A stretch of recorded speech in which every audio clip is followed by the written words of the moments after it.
now. And I'm like, what do you mean? She's like, well, I asked them, you know, like, what are they gonna do about this? And you know what they said initially? They said, oh, well, he's banned from the platform for 30 days. Isn't that just crazy, man? A guy went on stage and basically assaulted her, trying to kiss her in the mouth or in the face or whatever, in front of everybody, and nothing was done. And then they say, yeah, man, everything's handled. We're gonna give him a 30-day ban. Bro, what? That goes to show, man, all these Twitch streamers are to the companies and to Twitch, and all this is just a big money bag. Streaming isn't safe anymore. Video by Omizi. With the recent scandal that happened at TwitchCon, where it just proves to people even more that Twitch does not care about its staff, well, maybe not its staff, but its streamers who actually grow the platform. They do not care, not a lick at all. All they care about is growing their gooner fan base and allowing people to do whatever they want as long as they're making money. There's this streamer by the name of Emiru. She had a meet and greet, and there was security around, and one of her fans came up to her and almost tried to like kiss her in front of everybody, and nothing was done at all except for the security guard that she bought herself that pushed the guy away. So yeah, it's just freaky behavior, man. And literally all Twitch did was ban the guy for 30 days off of the platform until people were actually showing outrage, and then they decided to make it indefinitely. No charges, no criminal charges were pressed at all, just literally like a ban. But yeah, let's see how Omizi break it down, man. Crazy stuff. Content creators and streamers are no longer safe. Their level of fame has risen to a different level that's having them take different measures in order to get different results, because what's going on right now is that they are constantly under attack by harassers, by clip farmers, and by people who look to do actual harm to them in some cases. Coming off the heels of the weekend of TwitchCon, it's not just Emiru, who we reported on in a separate video about her getting assaulted by a man at her meet and greet, who was coming out with different complaints. The timeline was flooded, and I mean flooded, with conversations about people getting harassed, people getting brushed upon, and this is through their own text testimonial and through some video testimonial that we saw of situations of people running up on them. Now, you would think that a platform like Twitch, who's really reliant on creator activity in order to make themselves sustainable, would be heading security, would be top-notch in security. But listening to Dan Clancy respond to the situation that happened at TwitchCon, I'm not very positive about the outcomes and the future for this stuff. Obviously, we saw one Twitch streamer yesterday, Emiru, get assaulted by a male fan, and a lot of streamers have, especially female streamers, have talked about, you know, the danger that they feel from these sort of toxic, I guess, parasocial kind of creeps. What are you guys doing to prioritize safety? Because I know also a bunch of Twitch content creators said that they were too scared to even come to TwitchCon this year, just in case something like what happened yesterday would happen. The safety of our creators is the top priority. The challenge we face is a challenge in today's society. It's not limited to Twitch. It extends throughout our society. I do think that when you're live streaming, in many ways, since you control your community and you can ban people, you can make it so that those people that you don't want engaging with you and participating with you aren't there, okay? What? He basically just victim blamed and said that Emiru kind of cultivated a fan base that would do these type of things and come and harass her, when that is just an outrageous thing to say. Because how are you going to know when you have like tens of thousands of people watching you in a day? How are you going to know that you have like these creeps in your chat that want to come stalk you in real life?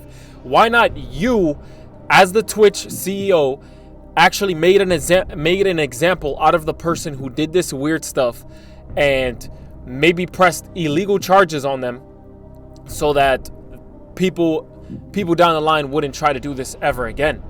But he himself is a freakazoid. Like, if you've seen, there's a bunch of clips out there of his feed of like Twitch. Like, Twitch has like stories now, and all his feed is female content creators, bathtub streamers. He's a gooner himself, man. Why would he do anything to fight against these freaks when he himself is a weirdo? He enjoys the freakiness, man. So why would he stop it? Very different, you know, when I use other short form content and people say all sorts of stuff, well, I can't stop that. But when I live stream, they basically don't bother me. Now, what happened yesterday obviously was something that we care deeply about, securing this environment. You know, we're looking very closely at everything that happened there, and I care deeply about Emmy. She's a friend of mine, and so I want to see how we can support her. This is just something we have to keep working on. I think everyone identifies our tools in terms of trust and safety as the leaders in the industry about helping creators, but that means there's always more work to be done. Yeah, that's not what I would have liked to have heard. Now, granted, I will give Dan Clancy this. I do think they are the leaders when it comes to security and safe practices and measures, both online and in person, when it comes to, you know, securing their Twitch streamers and their creators and protecting them. But being the fattest pig at the fair still makes you a pig. At the end of the day, it's not good enough. And it's definitely not good enough when Emiru, the biggest creator on your platform, has to speak out after you go on this interview where you're kind of covering your face and your ass with how much you do protect your content creators and streamer, and kind of debunk everything that you said on your interview. I've been talking to Twitch people, and I'm really upset because I noticed a lot of negligence around the event, and I'm not happy with the way that they're handling it now. And I'm like, what do you mean? She's like, well, I asked them, you know, like, what are they gonna do about this? And you know what they said initially? They said, oh, well, he's banned from the platform for 30 days.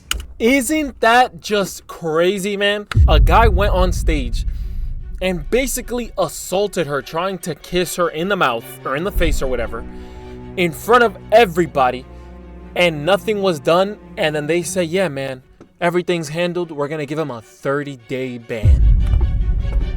Bro, what? That goes to show, man, all these Twitch streamers are to the companies and to Twitch, and all this is just a big money bag. And it's honestly sad that she had to go through that, because maybe if Twitch even cared a tiny bit more, there would have been like top-notch security to the point where this stuff wouldn't even be able to occur. Like, how is that guy even allowed? Like, there should be like borders, man, like a wall of people who stop these type of things. What? I'd be outraged too. That's a joke. She's obviously like, hello? Yeah, it's a like, joke. that needs to be indefinite. What the fuck are you talking about? Also, that's like nothing to do with anything. No one gives a fuck if he's banned on Twitch or not. Like, we're talking about the convention here. So they changed it to indefinite. Takes an hour for that to happen, by the way. These two people are the head of security for Amazon and the head of risk for Twitch. Blast them, sis. Blast them. Blast them. Also, later the same night, I'm not gonna drop names here because I wasn't there, so I didn't see it. But I had multiple people tell me that key Twitch representatives last night were out partying. She's talking about Dan Clancy, by the way. The same Dan Clancy who just went on the interview saying that he's doing his best job to protect the streamers and the content creators. Twitch is doing a phenomenal job. Mind you, we have footage of this guy who just assaulted her walking out of the venue, free, clear, and going about his merry way. Couldn't even bother to ban him from the event. Oh, God. But outside of Dan Clancy, the TwitchCon incident, and the exact... This dude, what would have been justice to me is if this guy got maybe shoved off of her, and like GTA style, when you get kicked out the club, man, two big guys just literally throw you over their shoulders and outside the club, man. Like, when people are this much of weirdos, sometimes I feel like we should like suspend humanity for like a second, man. Like, pick them up like if they're like a child and literally just ragdoll them outside the thing, man. Because like, they don't deserve to be treated as a person when they don't look at Emiru as a person. They look at Emiru as like an object to be fantasizing over, and that, you know, that they could just go up to her and kiss her like that, man. So they should have just got thrown out the event, man. Insane work. Things that TwitchCon and Twitch need to cover up. There's been a lot of conversation even before this about Twitch streamers and their safety. Both clip farming and parasocialism has created this environment where content creators and fans have blurred boundaries. And these blurred boundaries and blurred lines are creating real life safety concerns for every individual involved, most notably the streamers in these situations. This may be the mark to the beginning of the end of the IRL streaming era, but there are so many instances that I can name in recent times where content creators have stepped from behind that desk and something outlandish has happened when they've gone abroad trying to, you know, spread their legs and reach out to their audiences. I didn't talk about it when it happened because I was on vacation, but there was a fan on a FaZe stream that featured Senna who said some of the most outlandish and inappropriate things to her while they were doing a challenge of being a prisoner and trying to, I think, break out of jail or something like that. Because of the always on nature of streaming specifically, parasocialism has been on the rise. I've highlighted it multiple times on this channel, but where it was when I was highlighting it and where Kai Cenat in this next clip is talking about it has elevated to an entire different level. So like, it happens with every streamers, bro. It's this thing with their audience to where they feel like very parasocial. It gets actually scary. How Explain parasocial. explain parasocial. It's just like when you think you just know, like when you're so invested into somebody's life, like as if like you know them, and you really think like y'all friends on some shit. Yeah, man, and that is some sick and twisted stuff, and it just comes with the age of technology that we're in. These people make no connections in their real life, and then they're watching these streamers all day long, and their brains make a connection in their brain where it makes them think that these people are their friends or that they know them like that. It's even more sick because these people will start like judging you and dictating their life, like if they're your friend or that they know you in real life, like, oh, why is Kai doing this, blah, blah, blah. He would, like, bro, who cares? At the end of the day, you literally just see what these streamers want you to see. You do not know them outside of this streaming stuff at all. Like, it's so weird to me that we're moving in this direction where this is happening more and more, where people are becoming kind of obsessed with these like content creators. Okay, bro, like you wildin', bro. And you people share know me 24/7. almost a lot of your Yeah, life. like it got worse after my subathon, especially because my cameras are on 24/7. They watch me sleep, eat, take showers, do whatever. You feel what I'm saying? Which brings me to the Senna incident that I did not cover. While Senna was on the FaZe stream doing the prisoner challenge that Lacey had set up during the FaZe subathon, the prisoner fan person who won the opportunity to be on this stream said some really inappropriate things, just really crossed the line. It was actually quite gross. You were slamming Sky Bree the other night. How? You were slamming your age. Oh, that's what we're doing. Yeah, that's what we're doing. Well, first of all, I wasn't slamming anybody if that's what you want to fantasize, but you have to fake your shit. When I do anything, I don't have to fake it, so... Oh, so it's true? No, because I said if I do anything, I won't have to fake it because I'll tell you, and you'll know. What about Agent? Yeah, you might be a schizo, I'm not gonna lie. While I was editing the video, I didn't notice that the guy said on stream, at least I get to see that arch in person. That is another level of sick that I have never seen before. That's like this has to be one of the top 3 most uncomfortable things I've ever seen on a stream, man.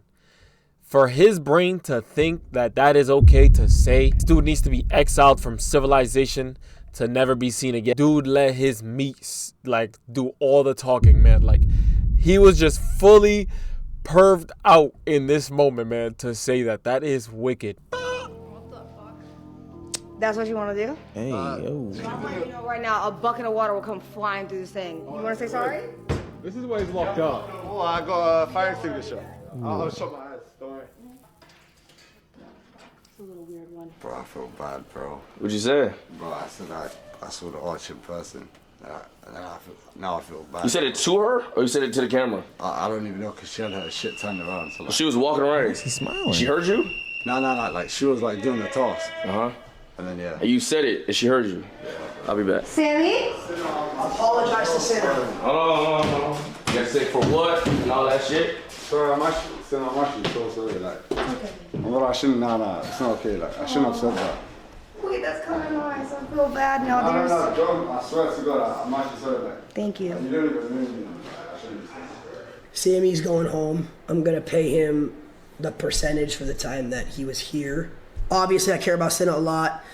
She's one of my good friends, and still, I'm not gonna let that slide the way he talked to her, even though he apologized and said what he said.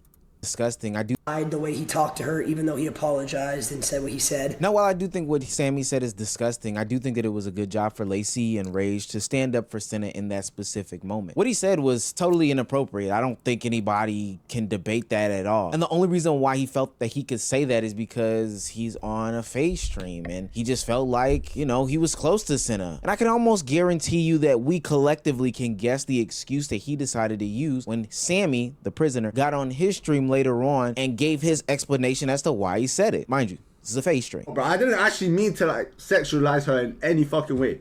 I respect Senna so much. She's my favorite female streamer. I just thought it was a joke that the guys made that I thought I could make. But clearly I was in the wrong. So Senna, I'm. What is this shirt? Son says feminist. What are you like? Is he trying to be funny? And like, how are you not trying to, make her look like in that light, in that weird light, when you're the one that was telling her that she was smashing your rage? So like what type of defense is that when you're saying that you're not trying to sexualize her? Like what? I'm so sorry for that. I I didn't mean to say that. It was a comment that I made. I thought I was clip farming. There it is. Clearly people didn't see it as me clip farming. If you put your money down on clip farming, then you win the jackpot. But isn't it interesting that Sammy says that I thought it was a joke that the guys made a couple months ago and that I could get away with it? The guys, he's referring to Senna's actual friends, the streamers that she streams with 24/7. Why does Sammy, a viewer of the FaZe Clan, a viewer of Agent, a viewer of Rage, a viewer of Senna, feel as if he's a part of the guys to where he can get a joke off like that? Now, because these fans and consumers of the content feel as if they are a part of the actual things that's going on, right now, I know a lot of streamers are feeling like, hell, all bets are off. Anything that they want to do, they feel like they can do, and I just don't feel safe about going to TwitchCon. Anything these fans feel like is cool to do, they're just gonna do it anyway without asking permission, and honestly, that makes it hard for them to be IRL with these people. Post TwitchCon, I saw a lot of people saying they either didn't feel safe, didn't have a good time, actually got harassed, and the IRL streamers and the clip farmers were out of control. And if you had to wonder why, it's because these people feel like they're a part of the inner circle. It was a time where your Rage was dancing at TwitchCon and somebody came up and violated him doing something inappropriate, and he looked at the camera, thought it was okay, thought he was a part of the inner circle and joke to get it off like he was buddies with your Rage. Hey, bro.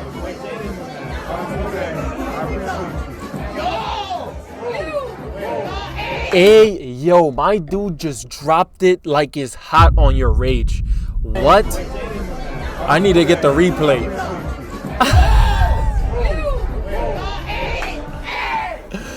All right, I'm not gonna lie. He should have done that, and that's so weird, but it's kind of funny. I'm not gonna lie. Like, Rage looked like he's been done so dirty, which he did, bro. Cause that's weird, bro. What? Yeah, I'm gonna call it there. I think I've seen enough. This is just a common theme that Twitch does not care about its streamers at all, and they just want to keep. They want to keep their fan base, their weirdo fan base, alive, because that is what drives the most money, and all they care about is money at the end of the day. Dan Clancy doesn't care at all because he himself is a weirdo, so he's not going to implement any changes to combat these weirdos in any way and make their streamers feel safer. And that's how it's going to be. Hopefully this is like the beginning of either some reform or maybe the end of Twitch. I doubt it though, because, you know, it's the biggest streaming platform and there's no really competition. Kick doesn't count like that. If you enjoyed, please hit the like and subscribe button. It helps the channel grow immensely. As always, have a wonderful day. Until next time.